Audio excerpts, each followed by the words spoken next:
সুপ্রিয় দর্শক ও সুধী, আসসালামু আলাইকুম, শুভ সকাল। সবাইকে আগামীকাল ঈদুল আজহার অগ্রিম শুভেচ্ছা, ঈদ মোবারক। দর্শক, আমাদের আজকের যে স্বাস্থ্য বিষয়ক আয়োজনটিতে আমরা বরাবরই চেষ্টা করি নানা ধরনের সমস্যাগুলো তুলে ধরার জন্য, হেলথ রিলেটেড ইস্যুসগুলো তুলে ধরার জন্য, কিন্তু আজকের বিষয়টিতে আমরা আসলে যতটা না হেলথ নিয়ে কথা বলবো তার চেয়ে বেশি ঈদে আমরা সুস্থভাবে কিভাবে ঈদটাকে উদযাপন করতে পারি, যেহেতু আগামীকালকে ঈদুল আজহা, সেই বিষয়ে আমরা আসলে আজকে আলোকপাত করার চেষ্টা করেছি। এবং সেই সাথে অনেক সময় দেখা যায় যে ট্রাভেলিংয়ে নানা ধরনের দুর্ঘটনা ঘটছে, ইতিমধ্যে আমরা সেটা দেখতে পাচ্ছি। কিছু দুর্ঘটনা আসলে আমরা এড়াতে পারি না, কিন্তু আমরা যদি আরেকটু সতর্ক থাকি আমার মনে হয় যে আমরা আসলে দুর্ঘটনা বা অনেকটা কিন্তু প্রতিরোধ করতে পারি। এবং সেই সাথে যারা ট্রাভেলিং করে গ্রামের বাড়িতে যাচ্ছেন বা প্রত্যন্ত অঞ্চলগুলোতে যাচ্ছেন, তারা যাতে ওখানে গিয়ে নানা ধরনের সমস্যা না পড়েন, হঠাৎ করে একটা ডক্টর হয়তো বা পাওয়া যাবে না, বা আশেপাশে হয়তো বা ডক্টর অনেক দূরে থাকেন, সেই জায়গাগুলোতে আমরা প্রাথমিক কি মেজারমেন্ট নিতে পারি। এবং হঠাৎ গরম, হঠাৎ বৃষ্টি, এইটাতে কিন্তু স্কিনের অনেক নানা ধরনের প্রবলেম হচ্ছে। তো সেই জায়গাটাতে আমরা যদি একটু আসি যে কি ধরনের মেজারমেন্টগুলো বা কি ধরনের ওভার দ্য কাউন্ট ওষুধগুলো আমরা নিয়ে নিতে পারি সাথে, যাতে করে আমরা অসুবিধা না ফেস করি, সেই বিষয় নিয়ে আমরা আজকে কথা বলবো। আমাদের আজকের আলোচনার বিষয়টি আমরা রেখেছি ঈদ কাটুক সুস্থতায়। আমাদের আজকের এই আলোচনার বিষয়টিতে আমাদের সাথে আজকে শ্রুতি উপস্থিত আছেন অধ্যাপক ডাক্তার ইকবাল হাসান মাহমুদ, বক্ষব্যাধি ও মেডিসিন বিশেষজ্ঞ, এবং সেই সাথে আমাদের সাথে আছেন ডাক্তার জাহেদ পারভেজ, সহকারী অধ্যাপক চর্ম ও যৌনরোগ বিভাগ, শহীদ সোহরাওয়ার্দী মেডিকেল কলেজ ও হাসপাতাল। দর্শক, আমরা পুরোটা অনুষ্ঠান জুড়েই কিন্তু অনেকগুলো গুরুত্বপূর্ণ বিষয় নিয়ে কথা বলবো। যারা দেখছেন তারা আশা করি আরও কিছু প্রিকশন মেজার নিয়ে ঈদটাকে সুন্দরভাবে পালন করতে পারবে, এবং যার সাথে করে যাদের অ্যালার্জিক নানা ধরনের সমস্যা আছে বা খাবার থেকে অ্যালার্জি হয়, তারাও কিন্তু আপনারা কোরবানির মাংস বা আমরা যেটা খেতে চাই সেটা খেয়েও সুস্থ থাকতে পারি। কিন্তু কিভাবে সেটা করব সেটা নিয়ে আজকে আমরা আলোচনা করছি। স্যারদেরকে আমরা অনেক ধন্যবাদ জানাচ্ছি শুরুতে আমাদের সাথে আজকে শ্রুতি এসে জয়েন করার জন্য। ধন্যবাদ ডক্টর মল্লিক। প্রথমে বলে নিচ্ছি যে রাতটা পোহালি আগামীকাল ঈদ, বহু প্রতীক্ষিত ঈদ। সব আপনাকেও এবং দর্শকদেরকে রইল ঈদ মোবারক। ঈদ মোবারক। স্যার, আমরা যেটা কথা বলছিলাম যে স্যার কালকেই যেহেতু ঈদ, তো এই জায়গাটা একটা প্রশ্ন থেকে যায়। এখনো কিন্তু হাটে গিয়ে অনেকে গরু কিনছেন, শেষ মোমেন্টে গরু কেনার কিন্তু টার্গেট অনেকেরই থাকে যে আমি একদম শেষ বেলাতে গিয়ে কিনবো, আমি হাটে ঘুরবো কিন্তু আমি শেষ বেলাতে কিনবো। তো সেই জায়গায় কিন্তু কিছু দুর্ঘটনা অনেক সময় ঘটে। তো দুর্ঘটনাটাকে আমরা এড়ানোর জন্য কি করতে পারি বা কি ধরনের মেজারমেন্ট নিতে পারি? হ্যাঁ, সেটি অনেকেই, মানে ঢাকা শহরে তো গরু রাখা খুব সমস্যা, এই জন্য অনেকে শেষ দিনটাকে বাছাই করে নেয় যে আজ শেষ দিনে গরুটা কিনবো, দাম বেশি হোক আর কম হোক। কারণ রাখাটা, গরুরকে খাওয়ানো অনেক অনেক ঝামেলা আছে। তো হাটে তো আজকে অলরেডি হয়তো চলে গেছে, বা অনেকে এখন সকাল থেকে নাস্তা খেয়ে প্রস্তুতি নিচ্ছে আজকে হাটে যাবে, গরু কিনবে। তো একটা আমাদের ছোটবেলা থেকে একটা ছিল, উৎসাহ ছিল যে হাটে যাব। তো আমি বলি যে শিশুদের যতদূর সম্ভব হাটে না নেওয়া, কারণ গরু কিছু কিছু পাগলাটে গরু থাকে, সেগুলো হাত থেকে কিন্তু মানে বড়রা লাফিয়ে চলে যেতে পারে, কিন্তু শিশুদের দেখা যাচ্ছে যে রক্ষা করাটা খুব কষ্ট হয়ে যায়। গরু ধরবে না শিশুকে বাঁচাবে। তো সেই জন্য শিশুদের, বাচ্চাদেরকে হাটে না নিয়ে যাওয়াটাই ভালো। তারপর ইতিমধ্যে করোনার প্রকোপ কিছুটা দেখা গেছে, কলকাতায় দেখেছি একজন মারা গেছে, ঢাকাতেও 3 জন আক্রান্ত হয়েছে। তাই যারা হাটে যাবেন তারা মাস্ক পরে যাবেন। শিশুদের মানে না নেওয়া ভালো, এই জন্য বলছি তাদের ইমিউনিটি কম থাকে। আর যারা ইমিউনিটি যাদের খুবই কম, তারা হাটটাকে অ্যাভয়েড করা উচিত। কারণ অনেক লোকের মানে সমাগম থাকে, অনেক ধরনের রোগী আসে, অনেকে বিভিন্ন ভাইরাস, ব্যাকটেরিয়া ছড়াচ্ছে। সেই জায়গাটা আসলে মাস্ক পরাটা কিন্তু সবচেয়ে প্রাইমারি, একদম সবাই মাস্ক পরে হাটে যাবেন। আর খুব সতর্ক থাকবেন। আর যতদূর সম্ভব লাল রঙের মানে ড্রেস অ্যাভয়েড করার চেষ্টা করবেন। কারণ কিছু গরু আছে লাল রং দেখলে পাগল হয়ে যায়, ওকে আক্রমণ করার একটা টেন্ডেন্সি থাকে। সেজন্য লাল না পরে হোয়াইট ড্রেস পরে, সাদা শার্ট পরে বা নীল ড্রেস পরে হাটে যাওয়াটা বেটার হবে। তো হাটে গেলে হবে কি যে দেখা যায় যে অনেক খড় থাকে গরুকে খাওয়াচ্ছে, এই খড় থেকে কিন্তু অনেক স্পোর, ফাঙ্গালি স্পোর কিন্তু উঠতে থাকে। আর পুরো এরিয়াটা কিন্তু ফাঙ্গালি স্পোরে ভরা থাকে। যারা অ্যাজমা রোগী আছে বা যাদের মানে নেজাল অ্যালার্জি আছে, তারা দেখা যায় ওই স্পোরগুলো ঢুকে হার্টের মধ্যে দেখা যায় শ্বাসকষ্ট হয়ে গেল। তো যাদের শ্বাসকষ্ট আছে, শ্বাসকষ্ট হওয়ার প্রবণতা আছে, তারা হাটে যাওয়ার সময় একটা মানে অ্যাজমাসল বা বিভিন্ন ইনহেলার আছে, একটা ইনহেলার পকেটে করে নিয়ে যাবেন। কারণ হঠাৎ করে হার্টে গিয়ে একটা শ্বাসকষ্ট হয়ে গেল, তখন কয়েক পাফ ইনহেলার নিয়ে নিলেন, সালবিউটামল ইনহেলার নিয়ে নিলেন, শ্বাসকষ্টটা চলে যাবে। তো আপনাকে নিয়ে টানাটানি শুরু হয়ে যাবে। তো সতর্কতার খুব বেশি প্রয়োজন আছে হার্টে। এই যে বললাম মাস্ক পরাটা খুবই জরুরি। এবং হার্টে এখন তো কর্দমাক্ত, জায়গায় জায়গায় বৃষ্টি হচ্ছে, তো চেষ্টা করবেন পিছল খেয়ে পড়ে গিয়ে আবার দেখা যায় যে কোমরে ফ্র্যাকচার হয়ে গেল, কোমর হাড্ডি। তারপরে গরু দেখা যাচ্ছে অনেক হেলথ হ্যাজার্ড হয়ে যায়, একটা গরু গুঁতে দিয়ে দিল, পুরো ঈদই নষ্ট হয়ে যাবে। সুতরাং সতর্কভাবে হাটে যাবেন। অনেক ধন্যবাদ স্যার। এই বিষয়টিতে স্যার একটু আপনার সাথে আসছি। আবার আমি একটু জাহিদ পারভেজ স্যারের কাছে যাবো, যেহেতু স্যার একটা কথা অ্যাড করলেন অলরেডি, যে এই গরম, এই বৃষ্টি দেখা যাচ্ছে যে একটা চেঞ্জিং ওয়েদার, সবচেয়ে বেশি মাত্রায় যে আমরা এফেক্টেড হই সেটা হচ্ছে স্কিনে। এবং এখন যদি আমরা ঈদের কথাটাতে আসি, যে ট্রাভেল করে এক জায়গা থেকে আমাদের পরিচিত পরিবেশ থেকে আমরা কিন্তু একটা অপরিচিত পরিবেশে যাচ্ছি, হয়তো বা বছরে 2 বার যাই, কিন্তু যেটা আমরা যে এনভায়রনমেন্টের সাথে অ্যাকোয়ার সেটাতে যাচ্ছি না। তো সেই জায়গাতে কি কোনো ধরনের কোনো স্কিনের প্রবলেম হতে পারে কিনা, বা যদি হয়ে থাকে কি কি হতে পারে এবং আমরা কি করতে পারি সে জায়গায়?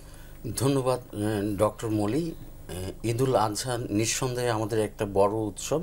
এই উৎসবকে ঘিরে আমাদের লাইফস্টাইলে হিউজ একটা পরিবর্তন হয়, সেটা 7 দিন বলেন, 10 দিন বলেন, 2 সপ্তাহ বলেন। যেমন ঢাকা শহরে আমরা যারা বাস করি তাদের অর্ধেকের বেশি দেখা যাচ্ছে নারীর টানে নিজ নিজ গ্রামের বাড়িতে যাচ্ছেন। তো প্রথম কথাটা আমি বলবো এই ক্ষেত্রে যেটা হতে পারে অ্যালার্জিটা হলো হাইপার সেন্সিটিভিটি, কোনো একটা জিনিসে আপনার অতিরিক্ত সংবেদনশীলতা, যার কারণে বডিতে র্যাশ হতে পারে, স্যার ভালো বলতে পারবেন, অ্যাজমাটা বেড়ে যেতে পারে। অ্যালার্জি অনেক জিনিসে হতে পারে, শুধু যে খাবারে হবে তা না, খাবারে তো হতেই পারে, গরুর মাংস, খাসির মাংস, অন্য কোনো ফুডে, পাশাপাশি অপরিচিত এনভায়রনমেন্টে যদি আমরা এক্সপোজারে যাই। এক্স্যাক্টলি। এছাড়া ঈদে যে প্রসাধনী আমরা ইউজ করি, আপনি জানেন কারো কারো পারফিউমে অ্যালার্জি, ইনহেলেশনে, কারো ফ্রেগনেন্সে অ্যালার্জি। গতানুগতিক একটা ফেস ওয়াশ বা টোনার বা ময়েশ্চারাইজার অনেকেই চেঞ্জ করতে চান, যে একটা ভালো কিছু, সেই ক্ষেত্রে সতর্ক থাকতে হবে, তাতেও অ্যালার্জি হতে পারে। আর এনভায়রনমেন্টাল পলিউশন যেটা এই সিজনে, যেমন গরম আবার বৃষ্টি হচ্ছে, স্যার একটু আগে বলেছেন করোনা ভাইরাসের কথা, ঢাকাতেও আমরা পাচ্ছি করোনা পজিটিভ, আমাদের ডক্টরদের মধ্যে অনেককে পেয়েছি, যদিও এটা অত ক্ষতি করতে পারছে না ভ্যাকসিনেশনের জন্য আল্লাহর রহমতে। তো এনভায়রনমেন্টে আমরা গ্রাম অঞ্চলে গেলে একটু ক্রাউডি, একই বাসায় অনেকে থাকবে, অনেক দিন পর আত্মীয় স্বজন, জায়গার স্বল্পতা। তো কন্টাজিয়াস ডিজিজগুলো যেমন স্ক্যাবিস, খোস পাচড়া সহজে আমরা যেটা বলি, সেটা খুবই ছোঁয়াচে, খুব সহজেই কেউ ক্যারি করলে দেখা যাবে ঢাকায় এসে উনি আবার অন্যদেরকে বিতরণ করছেন। এছাড়া এখন যেটা হয় দাউদ, যেটা ফাঙ্গাল ইনফেকশন, এটা ওয়েদারের কারণে তো এমনি বেড়েছে, পাশাপাশি এখন দেখা যাচ্ছে যে বেশিরভাগ ফাঙ্গাল ইনফেকশন ড্রাগ রেজিস্ট্যান্ট হয়ে যাচ্ছে। ট্রেডিশনাল যেসব মেডিসিন আমরা ফ্লুকোনাজল, ইট্রাকোনাজল, এগুলাই অত ভালো কাজ করছে না, টার্বিনাফিনে ভালো কাজ করছে না, খেতে হলে খুব দামি কোনো অ্যান্টিফাঙ্গালে যেতে হচ্ছে, তারপরেও দেখা যাচ্ছে যে রিকারেন্ট হচ্ছে, বারবার হচ্ছে। এটা এনভায়রনমেন্ট একটা অনেকটা দায়ী, অনেকটা রোগীকে আমরা ঠিকমতো বোঝাতে পারছি না কি প্রিকশন নেবেন, যার কারণে পরামর্শ থাকবে ঈদকে আনন্দময় করতে হলে সাথে অ্যান্টিহিস্টামিন কিছু ট্যাবলেট, যেমন সিটিরিজিন, লেভোসিটিরিজিন, সেফ ওষুধ, বাচ্চারাও খেতে পারবে, বড়রাও খেতে পারবে। সিরাপ জাতীয় ওষুধটা বাচ্চাদের জন্য এবং ট্যাবলেট আকারে বড়দের জন্য। আমরা ওই খাবার দাবারের ব্যাপারটা তো একটু আসবো, কারণ সবচেয়ে বেশি যেটা হয় দেখা যায় কোরবানি ঈদে বা ঈদুল আজহাতে, যে আমরা তো বেশি সংখ্যক মানুষ আসলে গরুটা কোরবানি করি বা গরুর মাংস খেয়ে থাকি, এবং এটাতে অনেক সময় অনেকের নর্মাল টাইমে আসলে অ্যালার্জি হয়। সেটাতে একটু আসবো, তার আগে একটু স্যারের কাছে আবার আসছি, যে আমরা দেখা যায় ট্রাভেলিংয়ের সময় যখন যাচ্ছি এক জায়গা থেকে আরেক জায়গায়, এখনও কিন্তু অনেকে যাচ্ছেন, আজকেও কিন্তু অনেকে, যেমন ঈদের দিন সকালেও অনেকে যান।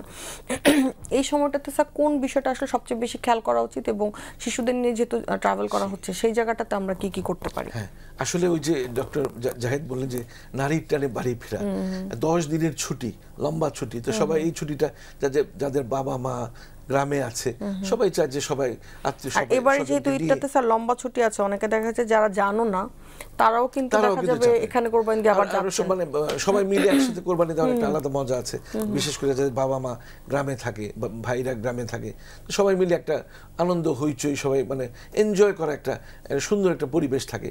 যদিও মাঝে মাঝে একটু বৃষ্টি হচ্ছে, আবার গরম পড়ছে, ওয়েদারের ভ্যারিয়েশন আছে। তো যারা এখন যাবেন তাদের কিন্তু খুব সাবধানে যেতে হবে, যে একেবারে তাড়াহুড়ো করে গিয়ে দেখা যাবে যে বাস একেবারে উপচে পড়া বাস ভর্তি করে গেছে। গতকালের পেপার দেখলাম যে 10 জন অলরেডি রোড অ্যাক্সিডেন্টে মারা গেছে। আজকে আল্লাহ না করে হয়তো অনেক মৃত্যু হতে পারে। তো সতর্কতা খুবই গুরুত্বপূর্ণ, যে একেবারে তাড়াহুড়ো করে বাড়িতে 3 দিন তো কোরবানি দেওয়া যাবে, সুতরাং একেবারে তাড়াহুড়ো করে যে নিজের আগেই পৌঁছতে হবে তার কোনো মানে নেই। নিজের জীবন বাঁচিয়ে বাসের উপরে ছাদের উপরে না বসে বা ট্রেনের ছাদে না গিয়ে একটা মানে মানে পরিবেশ সম্মত, মানে যাতে করে কোনো রকম দুর্ঘটনা না ঘটে এমন একটা নিজেদের জীবনটাকে আসলে একটু গুরুত্ব দিই। সময়ের যে জীবনের মূল্য অনেক বেশি, এটাকে মনে রাখতে হবে 1 নম্বর কথা। আর গ্রামে যারা যাবে তারা তো দেখা যাবে যে এই সময়টিতে, ঈদের সময়টিতে ডাক্তারদেরও তো ঈদ আছে, ডাক্তারও তো ঈদ করবে, হাসপাতাল বন্ধ থাকবে বেশ কয়েকদিন, হাসপাতাল যদি এমার্জেন্সি খোলা থাকবে, তো এমার্জেন্সি তো অত এক্সপার্ট ডক্টর থাকে না, কনসালটেন্টরা থাকে না। তো সুতরাং কিছু মেডিসিন সঙ্গে করে নিয়ে যেতে হবে। যেমন ডক্টর পারভেজ বলেন যে অ্যান্টি অ্যালার্জি হতে পারে, বিভিন্ন রকমের স্কিন র্যাশ হতে পারে, যারা গরুর মাংসতে দেখা যায় যে প্রচুর অনেকেরই অ্যালার্জি হয়। তো যদি এরকম হয় অ্যান্টিহিস্টামিন সঙ্গে করে নিয়ে যাবে, ওর স্যালাইন নিয়ে যাবে, অ্যান্টি ডায়রিয়াল ওষুধ নিয়ে যাবে, প্যারাসিটামল থেকে শুরু করে মানে আরও যারা মানে হাই ব্লাড প্রেশার রোগী তারা ব্লাড প্রেশারের ওষুধ সঙ্গে করে নিয়ে যাবে, যাদের ডায়াবেটিস আছে তারা ইনসুলিন দেয়, তারা ওইভাবে ফ্রিজিং করে রাখবে। একটা মেডিসিন বক্স একটা নিয়ে যেতে হবে সঙ্গে করে, এমার্জেন্সি, যে না এগুলো মানে তাৎক্ষণিক এই ওষুধগুলো খেতে হবে। স্যার এখানে একটা গুরুত্বপূর্ণ বিষয়, যেহেতু এই সময়টাতে আবার ডেঙ্গুও আছে, এখানে কি আমরা গ্রামের বাড়িতে যাওয়ার আগে বা মুভ করার আগে কি এই ধরনের কোনো মেজারমেন্ট নিতে পারি কিনা, বা মস্কিটো রিপেলেন্ট জাতীয় ওষুধ কি আমরা ক্যারি করতে পারি? সুন্দর বলেছেন। আসলে ডেঙ্গু ভ্যাকসিন তো আমাদের দেশে এখনো চালু হয়নি, যদি কয়েকটি দেশে ইন্দোনেশিয়া থেকে শুরু করে মালয়েশিয়া ভ্যাকসিন এসে গেছে ডেঙ্গুর ভ্যাকসিন। তারপরে ডেঙ্গুর ভ্যাকসিন যেহেতু ডেঙ্গু মানে 4টা টাইপে হয়, একটা ভ্যাকসিন একটা টাইপের উপরে একটা ভ্যাকসিন কাজ করে, অন্যটার উপরে কাজ করবে না। তো আমাদের বাংলাদেশে এখনো ডেঙ্গু ভ্যাকসিন চালু হয়নি, হয়তো শীঘ্রই চালু হওয়ার একটা সম্ভাবনা রয়েছে। তো মানে এই যেহেতু মাঝে মাঝে বৃষ্টি হচ্ছে, মাঝে মাঝে আবার রোদ হচ্ছে, তো এই যে অনেকে দেখা যাচ্ছে যে জায়গায় জায়গায় পানি জমে থাকছে, পানি জমে থাকে, সেখানে ডেঙ্গু মশা বাস করছে, হয়তো ঢাকা থেকে ক্যারি করে নিয়ে যাচ্ছে কিংবা ওখানে গিয়ে ডেঙ্গুতে আক্রান্ত হচ্ছে।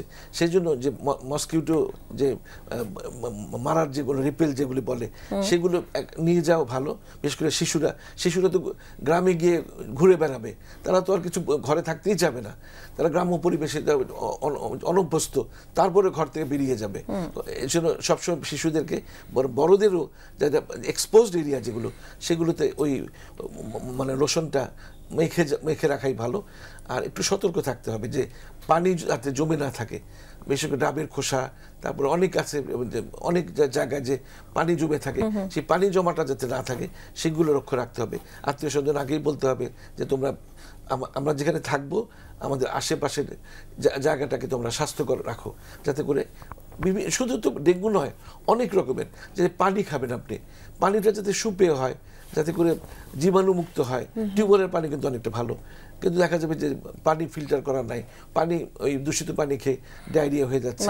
কিংবা আপনি শাকসবজি খাচ্ছেন, একটু সালাদ খাচ্ছেন, সালাদটা ভালো করে ধুয়ে নিচ্ছে না, বা সালাদ যে কাটছে যে কেয়ার গিভার, সে হয়তো তার হাত ধোয়া না, তার হয়তো জন্ডিস আছে, তার হয়তো টাইফয়েড আছে, অনেক সময় সাব অ্যাকিউট ফর্মে থাকে, সে হয়তো এই জীবাণুগুলি ছড়াচ্ছে।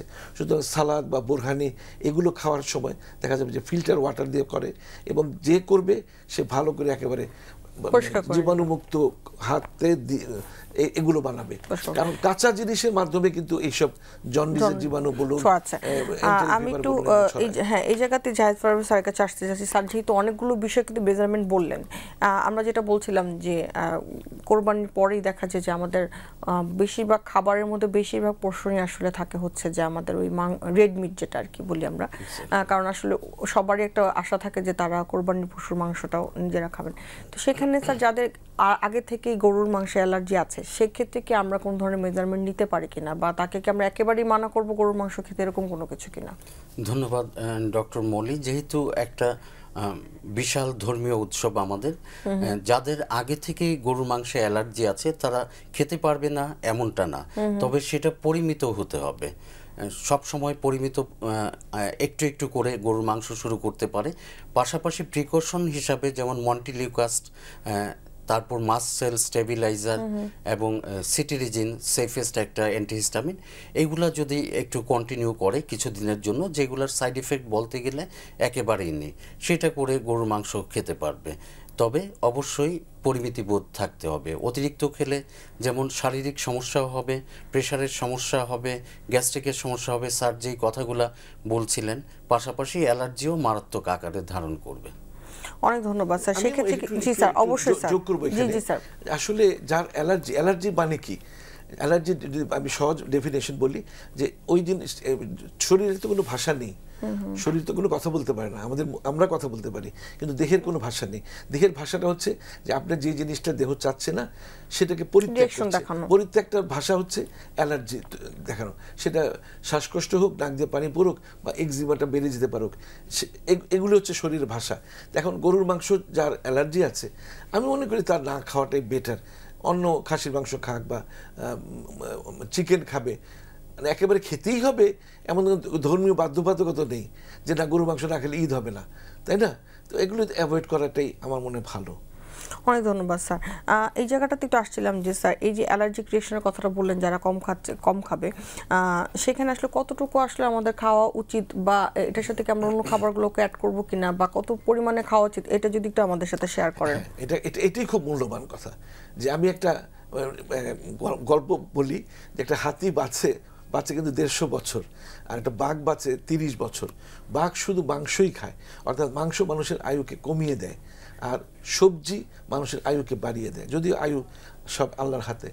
তারপরও মাংস যত কম খাওয়া যায় ততটাই কিন্তু ভালো। বিশেষ করে রেড মিট, চার পা বিশিষ্ট পশুর মাংস যত অ্যাভয়েড করা যায় ততই ভালো। তারপর তো মাংস খেতে ইচ্ছা করে, তবে অনেকে আছে এক নাগারে হয়তো 3-4 দিন ধরে গরু মাংস খেয়ে যাচ্ছে, দুপুরে খাচ্ছে, রাত্রেও খাচ্ছে, সকালে নাস্তার টেবিলও দেখা যাচ্ছে যে পরোটার সাথে মাংস চলছে না, এরকম করা হচ্ছে। আপনি একবেলা খান, দুপুরে খান, সঙ্গে একটু সবজি খান, শাকসবজি খান, রাত্রে হয়তো আরেকটু মাংস খেতে চান তাহলে শাকসবজি, একটু ফ্রুটস খান, অ্যাপেল খান, যাতে করে আপনার কনস্টিপেশন না হয়।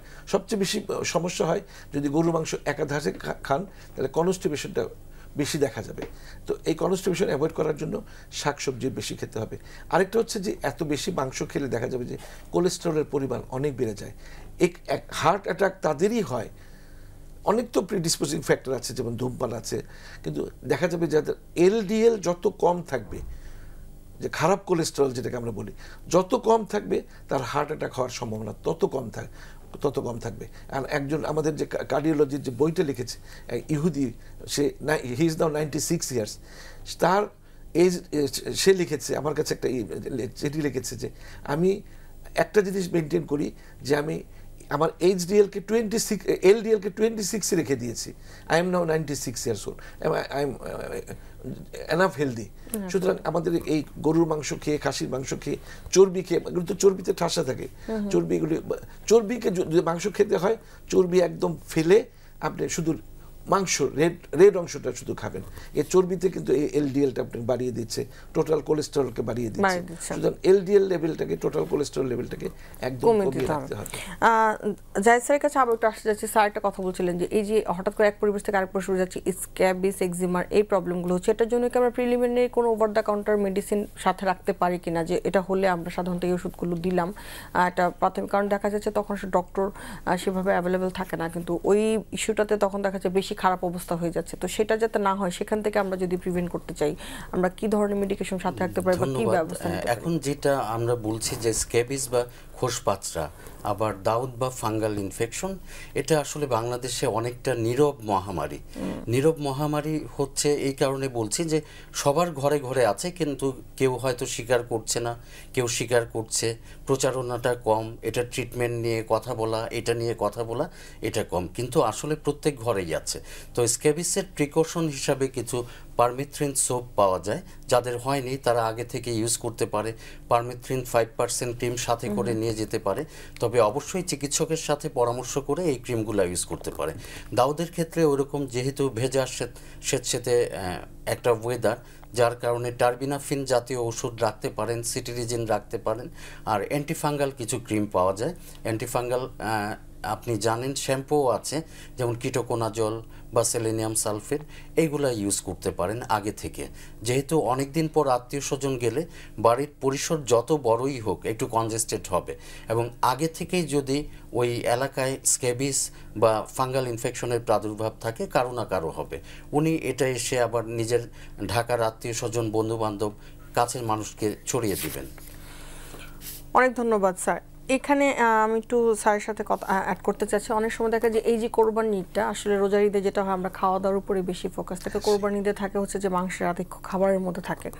বাট অন দ্য আদার হ্যান্ডে দেখা যাচ্ছে যে অনেকে শখ করে গরুর মাংস কাটতে যান, যারা হয়তো বা কখনো গরু কাটে নেই বা কখনো ওইসব এক্সপোজারে যাননি, বা তারা কষাই না আসলে শখের ইয়েতে যান। তো সেই শখের কষাই বিষয়টিতে যদি আমরা আসি, যে অনেক অ্যাক্সিডেন্ট হয়, অনেক কিছু হয়, সেই জায়গাতে আমরা আসলে কি মেজারমেন্ট নিয়ে রাখবো বা কী চিন্তা ভাবনা রাখবো আগে থেকে, সেটা স্যার জানবো। তার আগে একটা ছোট্ট বিরতি নিয়ে আসি, বিরতির পর ফিরে এসে আমরা এই আলোচনাটা করবো, এবং সেই সাথে আরও কিছু গুরুত্বপূর্ণ আলোচনা, যারা অ্যাজমা রোগী তারা কী করবেন সেগুলো জানবো। তার আগে একটা ছোট্ট বিরতি নিচ্ছি। সুপ্রিয় দর্শক, মেডিনোভা ভালো থাকুন অনুষ্ঠানটির এই পর্যায়ে সময় হয়ে এসেছে ছোট্ট একটি বিরতিতে যাবার। বিরতির পর ফিরে আসছি, থাকবেন আমাদের সাথে।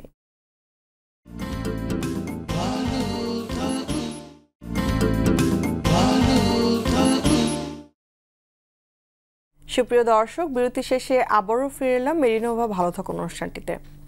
দর্শক, আজকে আমরা কথা বলছিলাম ঈদ কাটুক সুস্থতা এই বিষয়টি নিয়ে, কারণ আগামীকালকেই পবিত্র ঈদুল আজহা, এবং সবচেয়ে গুরুত্বপূর্ণ একটি বিষয় দেখা যায় কি, যে এই সময়ে যারা রেগুলার কষায় থাকেন তারা ছাড়াও কিন্তু বাড়িতে অনেকেই যারা থাকেন তারা শখ করে, যারা একসাথে গ্রামে যাচ্ছেন, তারা দেখা যাচ্ছে গ্রামের বাড়িতে যেও নিজেরা শখ করে গরু কাটাকাটি করছেন। তো এই জায়গাতে অনেক অ্যাক্সিডেন্ট হয়, বাট হলেও আমরা আসলে কি করতে পারি, এই জায়গাটাতে স্যার যদি আমাদের সাথে অ্যাড করেন যে আমরা কি করা যেতে পারে এখানে। খুব মানে প্র্যাকটিক্যাল প্রশ্ন করেছেন। গ্রামে কিন্তু দেখা যায় ওরা কষাই নেয় না, নিজেরাই করে, 7 ভাগে দেয় বা 5 ভাগে দেয়, বা ঢাকা শহরে অনেকে নিজেরাই কাটাকাটি করে। মানে সারা বছর তো অভিজ্ঞতা নেই মাংস কাটার, হঠাৎ করে দেখা যায় সে মাংস কোপাচ্ছে, দেখা যায় আঙ্গুলের উপরে পড়ে গেল, আঙ্গুলটাই পড়ে গেল।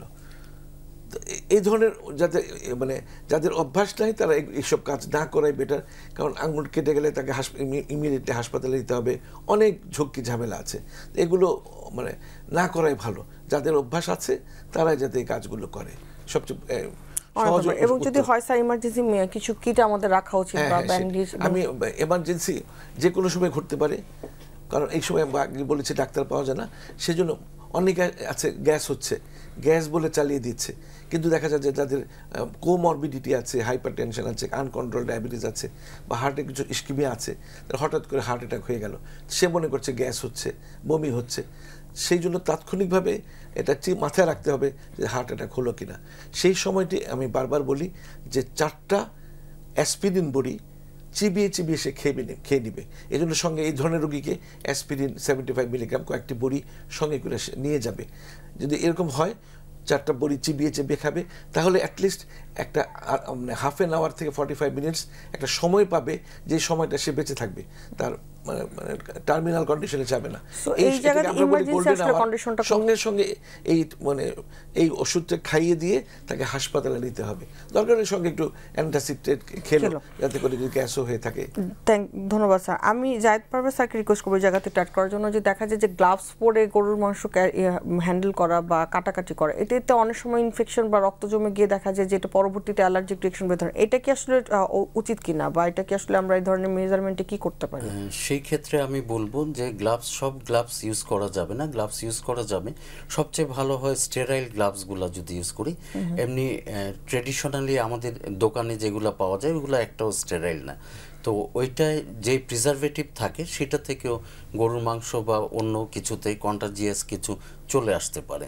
তো যতটা পারা যায় হাত দিয়ে করাটাই ভালো। আর একান্ত গ্লাভস ইউজ করতে চাইলে করোনার সময় আমরা যে বড় বড় গ্লাভসগুলো ইউজ করতাম, যেটা রিইউজেবল, ডিটারজেন্ট দিয়ে ভালো করে ধুয়ে হেক্সিসোল দিয়ে পরিষ্কার করে সেই গ্লাভসগুলো ইউজ করতে পারে। এবং সেই সাথে ওই যে আমরা বলছিলাম যে এক জায়গা থেকে আরেক জায়গায় যখন যায় দেখা যায় যে অন্য পানি বেশি আয়রন থাকে, বা যেটা আমরা জানি যে গ্রামের দিকের পানিগুলোতে আর্সেনিক বা এই ধরনের প্রবলেমগুলো থাকে, তার আগে কি কোনো ধরনের লোশন বা এই জাতীয় কোনো কিছু ইউজ করে নিবে কিনা, বা তারপরে কোনো কিছু করবে কিনা? টপিক্যাল কিছু ময়েশ্চারাইজিং লোশন আছে ইমোলিয়েন্ট টাইপের, যেটা ঠিক ডিপ ময়েশ্চারাইজার না, হালকা একটা আবরণ দেয়, সেটা ইউজ করতে পারে। যার কারণে পানিতে যদি দূষণ থাকে, যেটা ত্বক বা হেয়ার বা ইন্টারনাল অন্য কোনো স্কিন ডিজিজের জন্য ক্ষতিকর, টপিক্যাল সলিউশন রাখার কারণে আমরা দেখি যে অনেকের যাদের অ্যালার্জি আছে, অনেকে বলে যে শাওয়ার নিলেই অ্যালার্জি হয়, গায়ে পানি লাগলেই, তাদের ক্ষেত্রেও এই মাইল্ড একটা ইমোলিয়েন্ট,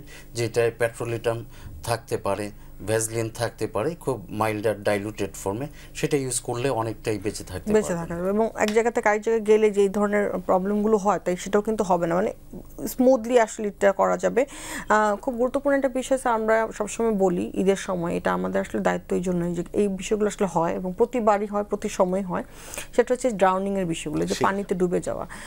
দেখা যায় যে আমাদের অসতর্কতা থেকে শুরু হোক বা চাই বা না চাই, তো সেই জায়গাতে যদি একটু বলেন যে এখন যেহেতু বর্ষাকাল আস্তে আস্তে কিন্তু পানি বাড়ছে, তো আমরা আসলে কি করতে পারি এই ব্যাপারটা যদি এড়াতে চাই? আমরা তো মানে পুরো পরিবার নিয়ে অনেকে গ্রামে যায়, ছোট ছোট বাচ্চা থাকে, তো দেখা যাচ্ছে যে সবাই গরু টরু নিয়ে ব্যস্ত আছে, রান্না টান্না নিয়ে ব্যস্ত আছে।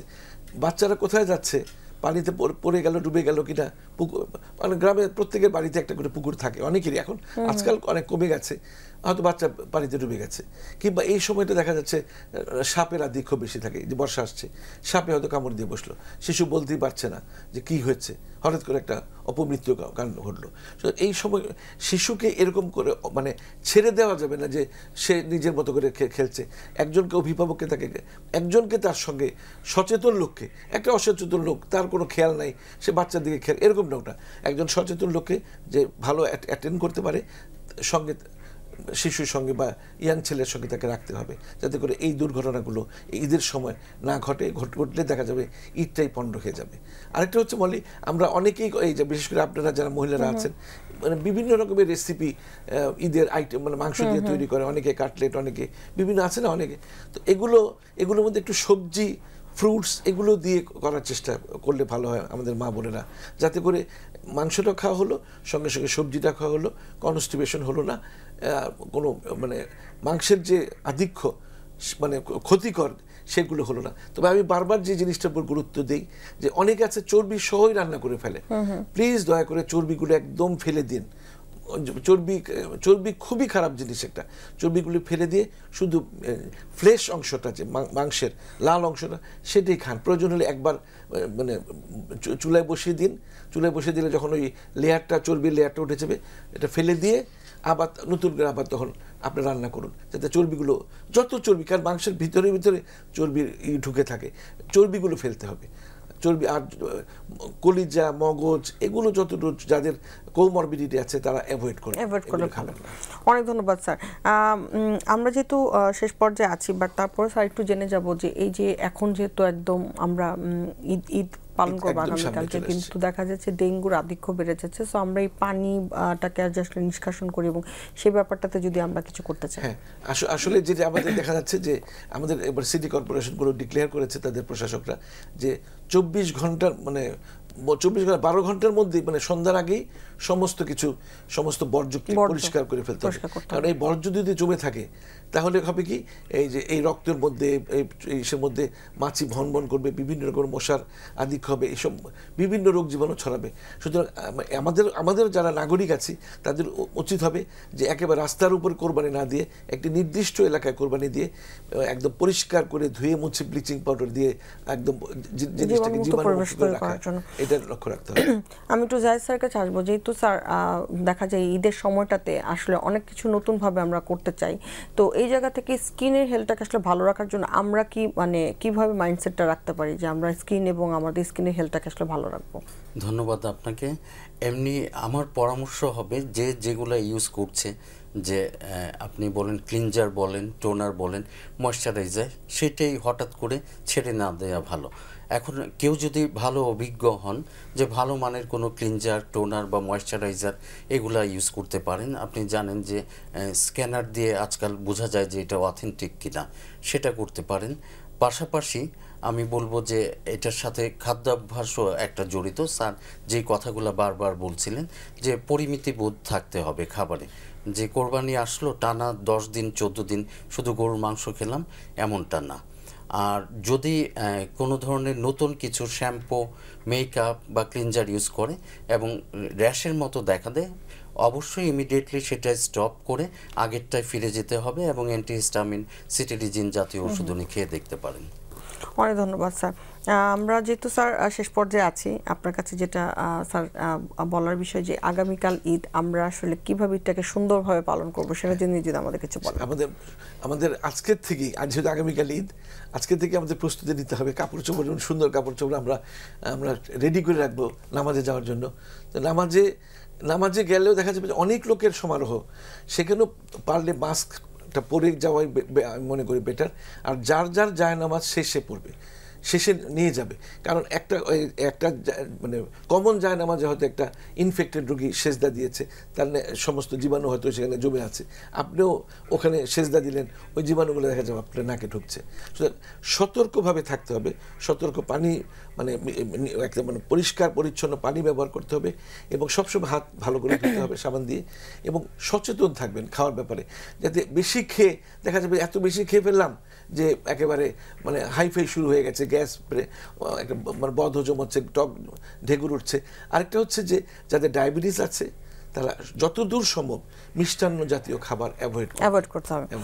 স্যারদেরকে অনেক অনেক ধন্যবাদ। আমাদের সাথে একটি কথা বলে শুধু শেষ করি যে কোরবানি করছি আমরা পশুকে, কিন্তু আমাদের মনের মধ্যে যে পশুত্ব লুকিয়ে আছে সেই পশুত্বকে যাতে আমরা ত্যাগ করতে পারি, সেটা হচ্ছে কোরবানির মূল উদ্দেশ্য। স্যারকে অনেক ধন্যবাদ এবং জাহিদ স্যারকে অনেক ধন্যবাদ আমাদের সাথে আজকে স্টুডিওতে এসে আপনাদের মূল্যবান সময় শেয়ার করার জন্য। সবাই আপনাদেরকে অনেক অনেক শুভেচ্ছা এবং ঈদ মোবারক। আপনাকেও ঈদ মোবারক। সুপ্রিয় দর্শক, মেরিনোভা ভালো থাক অনুষ্ঠানটিতে আজকে আমরা কথা বলেছিলাম ঈদ কাটুক সুস্থতায়, আগামীকালকেই পবিত্র ঈদুল আজহা। সবাইকে অগ্রিম ঈদের শুভেচ্ছা, ঈদ মোবারক। এবং সেই সাথে আমি মেরিনোভাকে ধন্যবাদ জানাচ্ছি আমাদের এই সুন্দর আয়োজনের জন্য, তাদেরকেও এবং তাদের কলাকুশলীদেরকে ধন্যবাদ এবং ঈদ মোবারক। সেই সাথে সকল বিজ্ঞাপনদাতা যারা আমাদের সাথে ছিলেন এবং সাপোর্ট করেছেন আমাদেরকে, এবং সেই সাথে দর্শক যারা আমাদের আজকের অনুষ্ঠানটি উপভোগ করেছেন এবং নিয়মিত উপভোগ করে যাচ্ছেন আমাদের অনুষ্ঠানগুলো, বিভিন্ন স্বাস্থ্য বার্তা আমরা দিয়ে যাচ্ছি, চেষ্টা করছি আপনাদের মধ্যে আরো সচেতনতা তৈরি করার জন্য। এবং সেই সাথে 7 দিন ব্যাপী বাংলা ভিশনে চলছে বিশেষ আয়োজন ঈদ উপলক্ষে, এবং সেই বাংলা ভিশনের সমস্ত কলাকুশলীদেরকে আমি জানতে চাচ্ছি ঈদ মোবারক। যাদের পরিশ্রমে আমরা আসলে বিভিন্ন ধরনের প্রোগ্রামগুলো দেখতে পাচ্ছি, সেটা হেলথ রিলেটেড হোক অথবা এন্টারটেনমেন্ট রিলেটেড হোক, আমরা কিন্তু এই প্রোগ্রামগুলো দেখছি এবং অনেক কিছু শিখছি এবং জানছি। তো বরাবরের মতোই আবারও দেখা হবে আমাদের ঈদ আয়োজনের পরে আমাদের এই অনুষ্ঠানটিতে। ভালো থাকুন। সবাইকে অগ্রিম ঈদের শুভেচ্ছা, ঈদ মোবারক।